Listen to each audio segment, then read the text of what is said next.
You ever notice how birthdays have this strange way of making people feel immortal? Balloons, frosting, and laughter, the illusion that nothing ugly exists outside the glow of those candles. That's what I thought when I walked into my living room carrying the cake. 6 candles flickered like tiny liars, whispering promises they had no intention of keeping.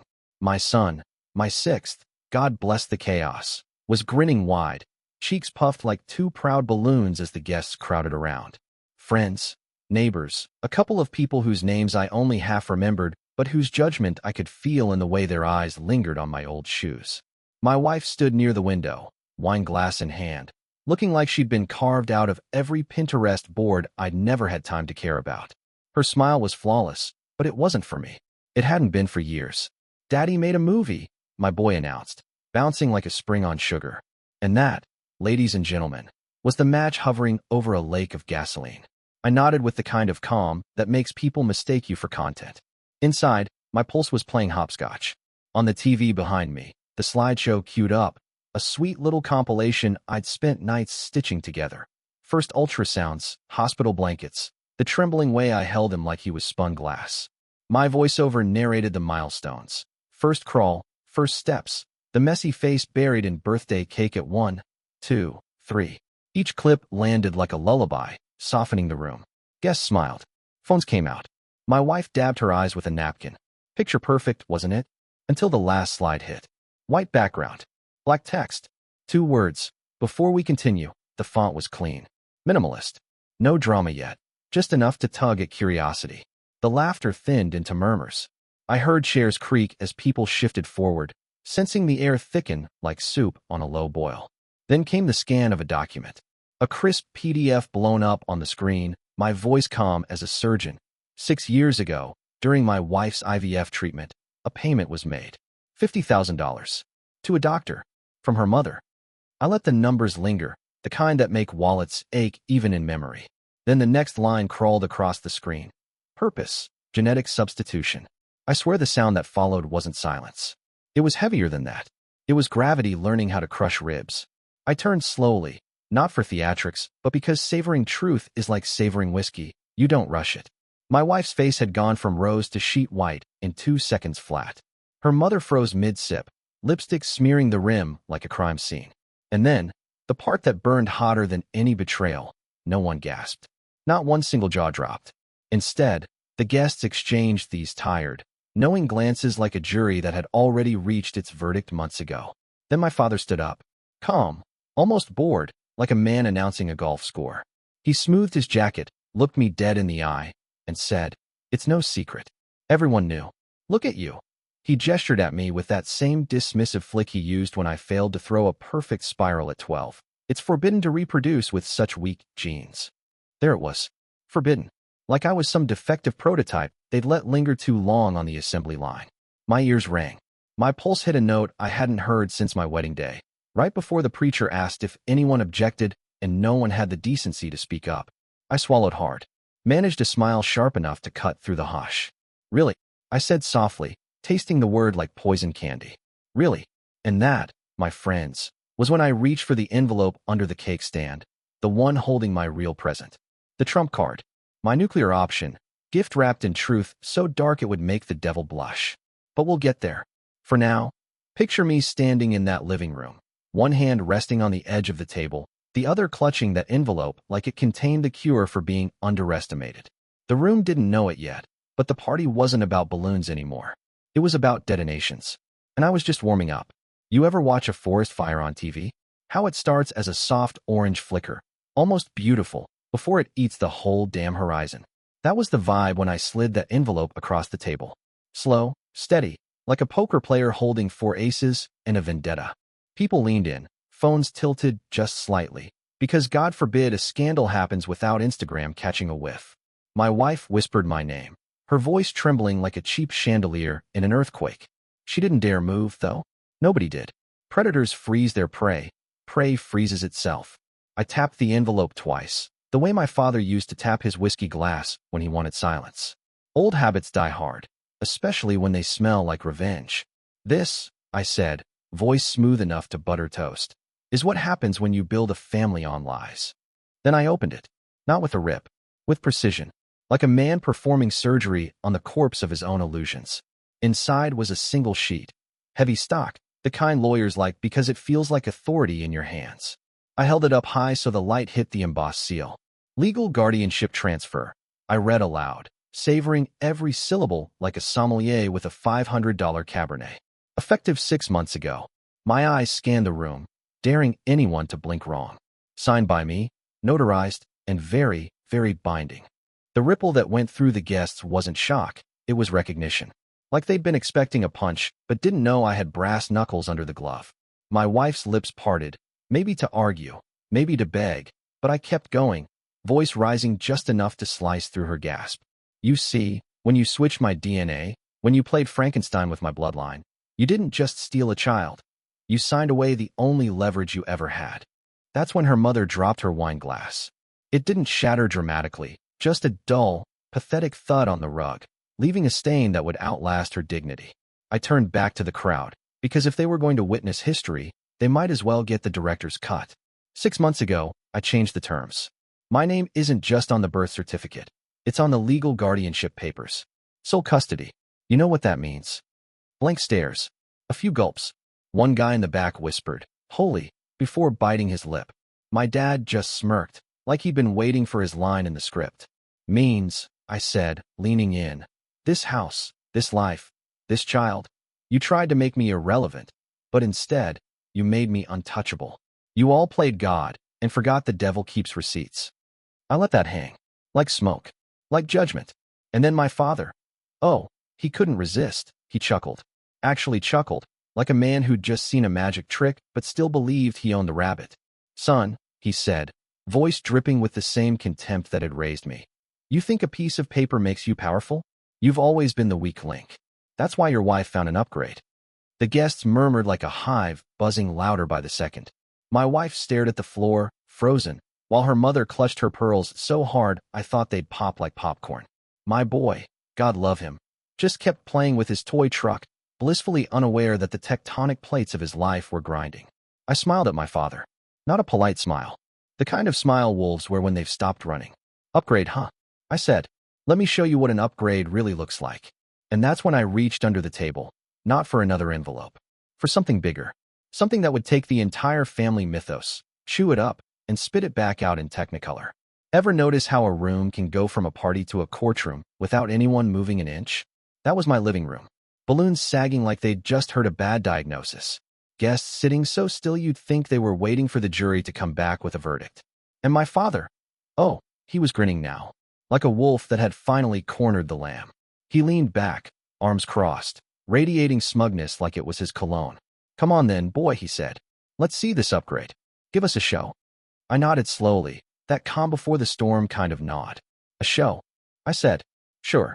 Let's burn the whole damn circus. I reached under the table, not for another piece of paper, but for the matte black case I'd stashed there before anyone arrived. Light, compact, with a silver clasp that clicked open like a gun cocking in an old western. Inside wasn't a weapon, at least, not the kind they expected. It was my laptop, humming softly like it knew it was about to commit social arson. I set it on the table, spun it toward the crowd, and hit play. The screen lit up with another video. Not baby pictures this time. No sentimental lullabies. This one opened on a grainy shot of a hospital corridor, time-stamped 6 years ago. The security footage I'd paid a retired PI to dig out of oblivion. On the left side of the frame, my wife's mother, purse bulging like a python that had swallowed something whole. On the right, a man in scrubs, the IVF specialist. And between them, a handshake that lingered too long to be innocent. The kind of handshake that reeks of cash and complicity. Gasps now. Real ones. Even my father stopped smirking for a half second, like the film had just taken a turn he didn't storyboard. Recognize him? I asked the room, pointing at the doctor. You should. That's Dr. Lansing, the guy who was supposed to help us have a baby. Instead, he helped my wife and her mom rewrite biology. The footage jumped. A flash of paper changing hands. Then another clip, an email inbox, my cursor scrolling through subject lines stamped with words like payment confirmed and procedure adjustments. Every file neatly tagged. Every secret curated for maximum humiliation. I paused the video. Let the image freeze on the payoff. $50,000 wired from an account under my mother-in-law's maiden name. 50 grand. I said softly, almost like I was complimenting their ambition. That's what my DNA was worth to this family. Or rather, what replacing it was worth. The silence was heavy enough to snap the floorboards. Then my father laughed. Short, sharp, like a pistol crack. So what, he sneered. You think this changes anything? Everyone in this room knows what you were, son. A blueprint for failure. They did the kid a favor. He said it loud, proud, like a man tossing gasoline on a bonfire. And that's when I stopped smiling. I leaned forward, voice low but clear enough to cut through the buzzing tension. Oh, Dad, you should have stayed quiet. Because this, I tapped the laptop lid. This was just the appetizer. I reached into the case again, pulled out something smaller than an envelope this time. A flash drive. Plain. Unmarked. The kind that looks harmless until you realize it's a loaded gun with 256 gigs of ammunition. Inside this drive, I said, holding it between two fingers, is every dirty deal, every offshore account, every little stunt you've pulled since you started playing king of this family empire. You thought I was weak? No, Dad. I was patient. The guests shifted like a herd, sensing the predator wasn't where they thought it was. My father's smirk flickered, just a twitch, but I saw it. I smelled the fear seeping through his cologne like sweat. 6 years, I continued. 6 years of you treating me like a placeholder. 6 years of whispers about my weak genes. Guess what? Those weak genes built the firewall that's about to fry your entire kingdom. And then, because timing is everything, I slid the flash drive into the laptop. The screen went black. Then white text bled across it. Transfer in progress. 3%. 7%. That's when my father lunged. You ever see a man who thinks he owns the world suddenly realize the floor's quicksand? That's what my father looked like when he lunged across the table, both hands out like he could smother a digital wildfire with brute force. Too slow. The laptop slid toward me as if it knew who its true master was. I caught it one-handed, my thumb hovering over the enter key like a trigger. The progress bar pulsed. 19%. 24%. His fingers brushed the edge of the screen, and for one insane second, I thought he might actually wrestle me for it. But then, don't, I said. Calm. Too calm. The kind of calm that makes people stop breathing. Because if this upload stops, the timed release kicks in. And then, everyone with an inbox and a last name connected to you gets a copy. That froze him mid-lunge. His chest heaved. The old bull had finally realized the pasture was wired with landmines. What the hell is this? He growled, low and shaky, like a man asking about the size of his coffin. I leaned back in my chair, legs crossed, watching the bar tick upward. 32%. 39%. It's leverage, Dad. The thing you've used on everyone your whole life. Only difference? I don't bluff. The room was a symphony of stunned silence, punctuated by whispers sharp as broken glass. My wife had one hand on the back of a chair, knuckles white, nails digging in like she could claw her way back to safety. Her mother? She'd gone statue still, the way people do when they realize the life they curated on Facebook just went up in flames. And the guests? Oh, they were feeding on this like wolves at a blood feast. Phones tilted low, pretending not to record, but catching every syllable for the gossip vault. My father straightened slowly, his face cracking into something I'd never seen before, fear disguised as fury. You think you can ruin me? His voice rose like a storm siren. Boy, I built this family. Without me, you'd still be scribbling floor plans no one would buy. I smiled, that small, lethal smile that tastes like the last laugh. Correction, I said softly. You built a cage and called it a kingdom. I just found the key. Then I tapped the spacebar. The screen lit up, not with spreadsheets or offshore routing numbers, but with something that made every jaw in that room swing open like rusty gates. A video. Crystal clear. High resolution. Time-stamped and authenticated. My father, our patriarch, sitting across from a woman who was not my mother. A woman half his age, dressed like she'd walked out of a scandal headline. They weren't just talking. They were signing papers. The title bar at the top of the document. Asset Reallocation Agreement. My voice carried over the audio like a verdict. Turns out, while you were too busy calling me weak, you were busy giving away the family business to your mistress. And not just the business, Dad. Everything. Properties, accounts, even the trust funds. The gasp that erupted could have shattered the windows. Wine glasses clinked against the table as hands shook. Someone whispered, "Oh my God," like a prayer that wouldn't get answered tonight. And then came the scream, not from my father, from my wife. "Stop it," she cried, her voice cracking like a whip across the room. Her face was a storm. Rage, Fear, something uglier brewing beneath. You think this makes you a man? You think humiliating everyone fixes what's broken? I turned to her slowly, like a man savoring his final checkmate. No, I said softly. But it sure as hell evens the score. The upload bar blinked. 100%. Transfer complete. And that, my friends, was when the first phone buzzed. You ever hear a sound so small it feels like a bomb? That first buzz, God, it was microscopic. A single vibration on a marble countertop. But in that room, it hit like thunder. Then came another, and another, until the air was alive with a swarm of digital hornets. Phones lighting up like fireflies in a graveyard. The guests didn't move at first. They just stared at their screens like people watching a tidal wave roll in from a mile away. And then the murmurs started. Low, sharp, slicing through the silence like scalpels. Oh my God, this is real. Is that offshore accounts? Wait, he signed it over to Holy. One woman clapped a manicured hand over her mouth so fast, she smeared lipstick across her cheek. A guy in the back just stood up and walked out, like the walls were closing in. And my father? He was still standing, jaw locked, face red enough to boil water. His phone buzzed in his pocket, but he didn't touch it. He knew what it would say. I leaned back, watching the dominoes fall, my voice smooth as silk over glass shards. Congratulations, Dad. You're trending. That's when my wife lunged, not for me, but for the laptop. Nails flashing like talons, she grabbed at the edge, but I was ready. I snapped the lid shut and slid it out of her reach in one clean move. Her breath hitched like she'd swallowed broken glass. You think you've won? She spat, her voice trembling. You've destroyed everything. Our son, what about him? You did this in front of him. Our boy sat cross-legged on the floor, still rolling his toy truck back and forth like nothing had happened. Kids are funny like that. They don't care about legacy, bloodlines, or legal guardianship. They care about wheels that spin. He glanced up at me once, and I swear, there was something in his eyes. Not fear, not confusion, something quieter, like he knew more than he should. I knelt down, met his gaze, and said softly, Don't worry, buddy. Daddy's got you. Then I stood, slow and deliberate, and faced the room again. You all wanted truth?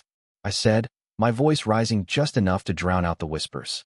Here it is. My wife's IVF wasn't fate, it was fraud. My father's empire, hollowed out, rotting from the inside. And every single one of you who knew, every cousin, every so-called friend who whispered behind my back, you're all complicit. Someone muttered, we didn't know all of it, but their voice died under the weight of what they'd seen. And then my father broke. Not loudly, not theatrically, he just sat, collapsed into a chair like a building giving up mid-earthquake. His hands trembled as he finally pulled out his phone. Whatever he read on that screen gutted him because the color drained from his face in seconds. What did you do? He rasped. I smiled.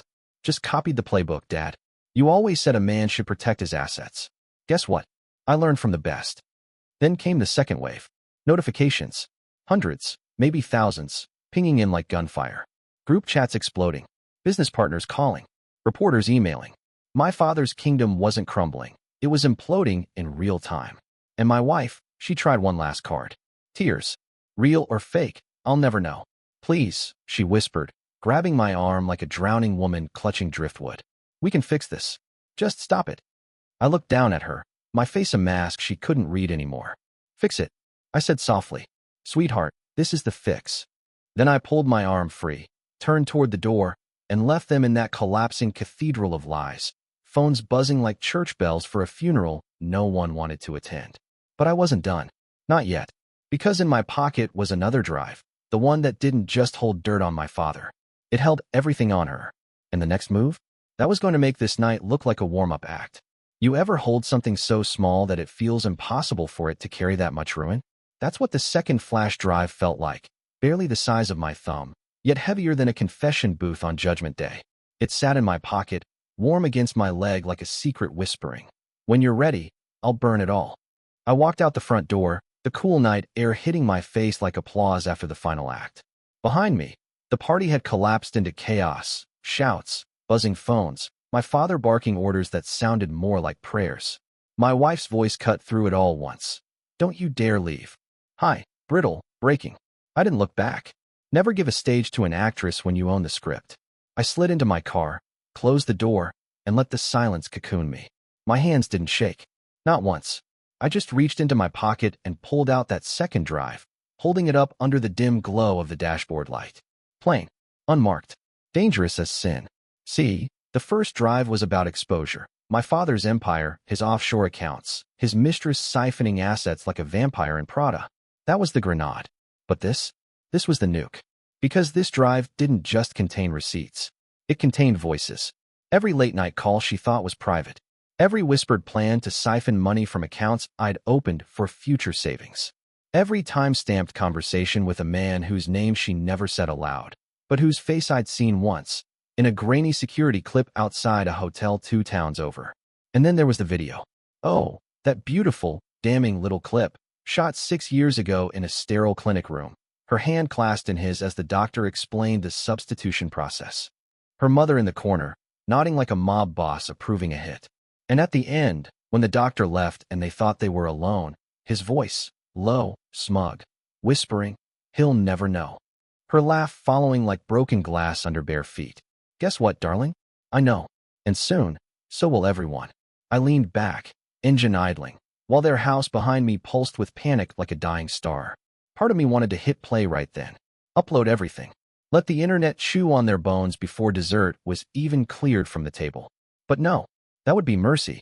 No, I wanted them to sweat first. To stew in that room where their dynasty was bleeding out, clutching their pearls and their reputations like lifeboats with holes. I wanted her to wonder why I didn't come back. Why I didn't call. Why every second of silence felt like a countdown to something worse. And she would wonder. Because she knew. Oh, she knew. I never played a card without stacking the deck first. If tonight was the opening move, then what came next was checkmate. I dropped the drive into the glove compartment, shut it with a click that sounded like a judge's gavel, and whispered to no one, Phase 2. Then my phone buzzed. Her name lit up the screen. 3 words in a text that would have gutted me once. Back when I still believed promises weren't just pretty lies. Please come home. I stared at it for a long time. Then I smiled and typed back 2 words. Watch this. Then I hit send. Not to her, but to the contact labeled broadcast. The second video started uploading. And that was when the real screaming began. You ever hear a scream through a wall? It's muffled, distorted, like someone yelling from the bottom of a well. But the raw panic, that always comes through.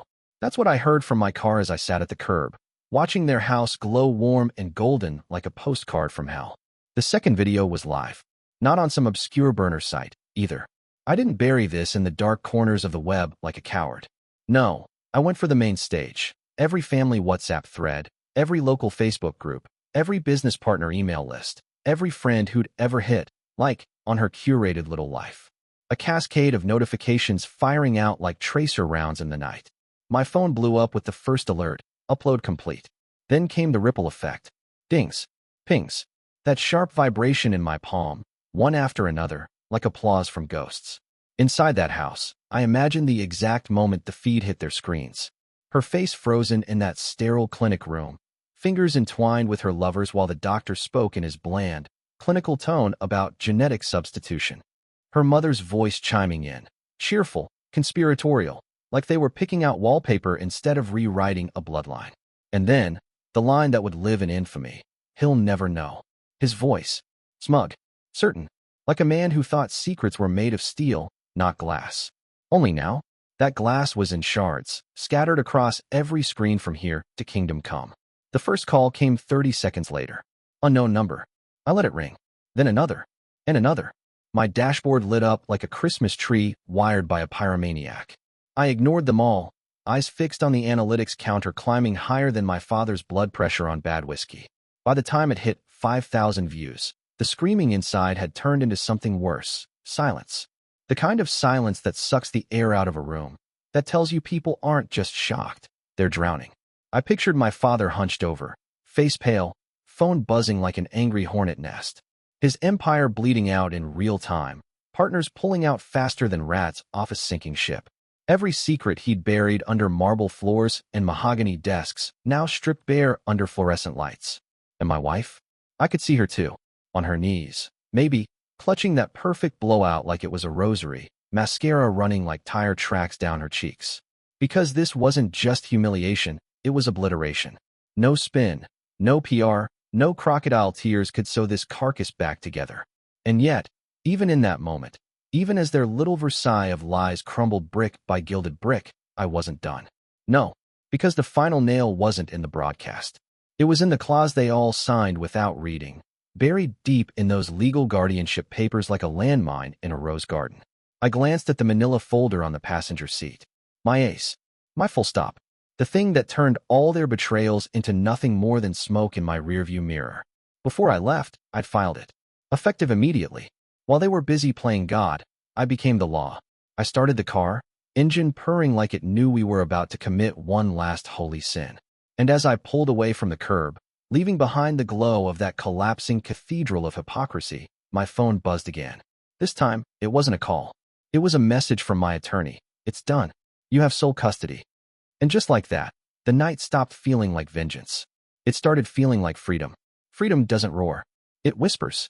Mine came through as a 6-word text. It's done. You have sole custody. I parked 2 blocks away, street lamp buzzing like it wanted in on the secret. In my lap sat the manila folder, simple, boring, the kind of thing no one notices until it detonates a dynasty. Inside, notarized signatures, court stamps, and one lethal clause that made every whispered betrayal irrelevant. In the event of marital fraud or undisclosed genetic alteration, the biological father's rights are void. Their scam had teeth, until mine bit harder. The man they handpicked, the so-called upgrade, legally a stranger now. My wife. No leverage, no child, nothing but ashes and Instagram followers watching her burn in real time. I scrolled through the chaos, screenshots of group chats melting down, headlines birthing like cockroaches. Prescott family implodes in IVF scandal. My father's name was already trending, tangled with words like fraud and embezzlement. I leaned back, staring at the city lights like they were applause. They'd played me like a pawn. Tonight, I crowned myself king.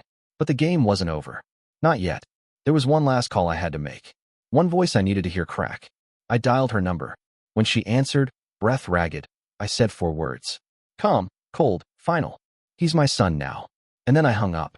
Dawn broke like a guilty man, gray, thin, ashamed of what it had to light up. By 7:03 a.m., the Prescott house wasn't a home anymore. It was ground zero. News vans clogged the street like vultures in neon jackets, their satellite dishes craning toward the carnage. Neighbors in robes and slippers lurked at the edges, pretending to walk their dogs, while live-streaming Armageddon.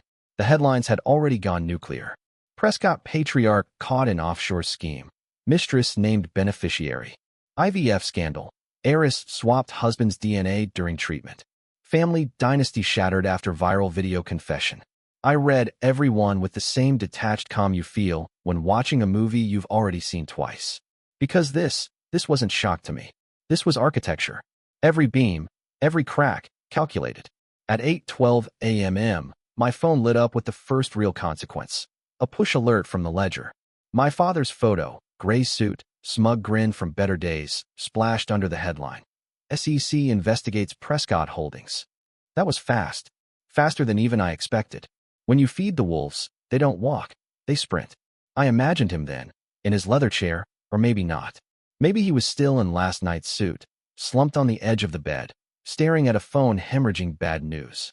His empire wasn't just crumbling. It was being dismantled, piece by piece, by people who once kissed his ring. Loyalty? Please. In this world, loyalty lasts as long as a stock ticker stays green. As for her, my wife, I didn't need imagination for that one. She called 27 times between midnight and sunrise. Each voicemail more fractured than the last. The first was fury, the second bargaining. By the 10th, she was sobbing. By 27, silence, then a click, like she'd finally realized the weight of every bridge she'd torched. I didn't answer. Why would I? Her world was on fire, and I was holding the only glass of water.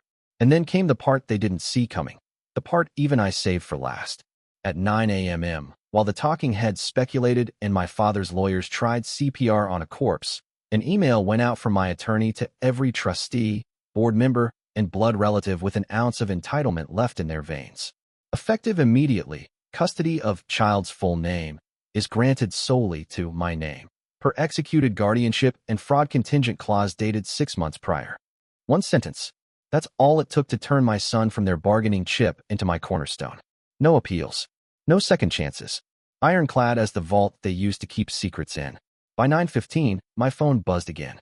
A text this time. Short, vicious, desperate. You'll regret this. I stared at it for a long moment, thumb hovering over the keyboard, before replying with 2 words that felt like scripture. Already don't. Then I muted the thread. The city was wide awake now, humming with the sound of their downfall. Coffee shops buzzing about the Prescott implosion, strangers passing my wife's face on digital billboards like a fallen saint. Every curated photo, every smug caption she ever posted now twisted into a meme factory. Internet justice, swift, cruel, poetic. And yet, even as I scrolled through the wreckage, I felt nothing. No gloating. No champagne pop euphoria. Just a strange, quiet clarity. Because revenge isn't fireworks. It's a sunrise after a long night. You don't cheer, you just breathe. I looked over at the back seat. My boy was there, asleep in his booster, clutching that toy truck like the world hadn't just shifted under his feet. And for the first time in 6 years, I smiled without tasting blood. But don't mistake this for a happy ending. Because while the Prescotts were busy imploding on live TV, I was busy planning the next phase. The one that didn't just erase their empire. It rewrote the history books they thought they'd own forever. Because in my glove box, next to the spent drives and legal docs, sat one last sealed envelope. The final twist. The move no one, not even you, Dad, will see coming. And when that card hits the table, this won't just be a family tragedy. It'll be a cautionary tale. The kind they whisper about at boardrooms and dinner parties for decades. The kind that ends with one man walking away from the rubble, holding the only thing that ever mattered. And spoiler alert, that man is me. The envelope was heavier than paper should ever feel. Maybe it was the ink, the kind that stains more than hands. Maybe it was the weight of a century-old name about to sink like a stone in the harbor of public opinion. Either way, as I held it in the passenger seat, I knew this wasn't just the last card. This was the guillotine blade. I drove to the one place in the city where silence still feels holy. The marble steps of Prescott Holdings, the glass tower my father built like a middle finger to mortality. Even now, news crews camped outside like scavengers, lenses trained on the doors, waiting for the king to crawl out and deny the flames licking at his empire. I didn't walk inside. I didn't need to. Instead, I handed the envelope to a man in a navy windbreaker who didn't smile, didn't blink, just flashed a badge and said, "Thank you for your cooperation, Mr. Prescott." Then he slid it into an evidence bag and disappeared through the revolving doors like a shadow with purpose. Inside that envelope was everything my father prayed would rot in darkness. Notarized affidavits, wire logs, the mistress's recorded testimony, and, oh, the piece de resistance, a signed confession of asset diversion in his own hand, tucked into a draft folder he thought was safe. The SEC didn't need a breadcrumb trail. I gave them a buffet. By noon, it was over. The Prescott name, once ironclad, was bleeding across every ticker, every headline, every courtroom whisper. Corporate titan faces federal indictment. His face on the news looked smaller, older, like gravity finally remembered his address. And her, my wife, or whatever title she thought she'd keep, issued a statement through trembling lips about privacy during this difficult time. Meanwhile, every brand deal she courted, every influencer halo she polished, turned to dust overnight. She called once more, voice stripped raw. "Please, for our son." I let the silence do the talking. Then I ended the call, for the last time. Because our son wasn't hers anymore. He was mine. In name, in law, in the marrow of every paper they signed thinking they'd outsmart me. I'd carved a sanctuary out of their wreckage, a future they could never trespass on again. That night, I sat on the porch of a cabin miles from the city, watching him chase fireflies with a mason jar while the world roasted on the coals of its own gossip. My phone buzzed on the railing, alerts, emails, voicemails stacking like bodies in a war I no longer fought. I turned it face down. For the first time in years, the noise didn't own me. And when he came running back, eyes wide, jar glowing like a lantern in his hands, I realized something. This wasn't revenge anymore. Revenge ends. This was resurrection. I pulled him close, kissed the top of his head, and whispered so soft only the night heard me. Game over. Then I blew out the porch light and let the dark swallow what was left of their empire.